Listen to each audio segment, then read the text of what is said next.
From the outside, you wouldn't give Diekman Trucking's dump truck a second look. It's just another truck bouncing down the highway.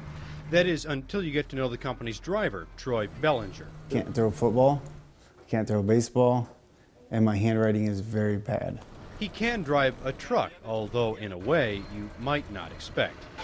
I push in the clutch, I shift, and then I go. Bellinger can't use his right arm. It's the result of a motorcycle accident back in 1991.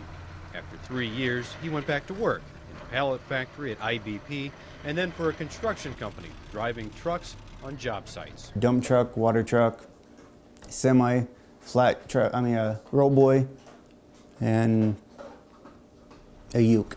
All one-handed, just like he does now. Sometimes I'll even put my leg up like this so I can keep it nice and tight.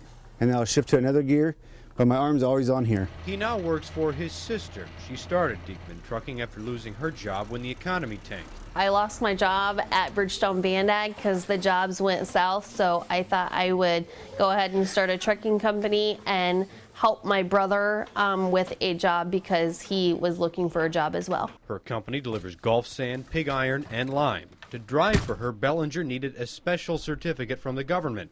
He applied for one and passed the test, although he says he never received anything in the mail.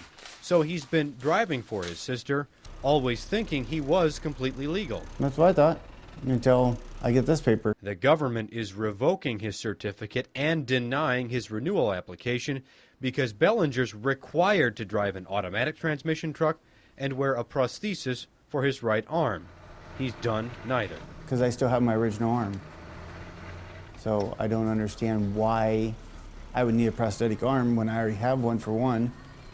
And even with the prosthetic, you can't still hang onto the steering wheel or anything with a prosthetic arm. Bellinger points out his doctor wrote no prosthetic needed on both of his physicals. His sister says she can't afford to buy a replacement truck without a stick shift. The government says unless Bellinger does those two things, he cannot safely drive. The truck driver must be medically qualified to not only drive the vehicle safely, but also to do pre- and post-trip safety inspections, secure the load, and make sure it is not shifted. In the interest of public safety, truck drivers are held to higher physical, mental, and emotional standards than passenger car drivers. Simply stated, the government says driving a truck one-handed puts everyone at risk, and the government has the final say. Bellinger says that's not fair. As long as I'm feeling comfortable with myself driving, and I know I'm not out there to hurt anybody else, why are they trying to take this away from me? He's been ticketed twice by Iowa cops. I've been driving no problem. I've got pulled over twice, one overweight and one for not having the 3 cluster lights on it, but other than that, nobody's ever said nothing to me. Although his right arm has never come up. Iowa DOT Captain John McCoy says Bellinger's only other legal option is driving only in Iowa. State law allows some exceptions for truck drivers to drive without the special certificate.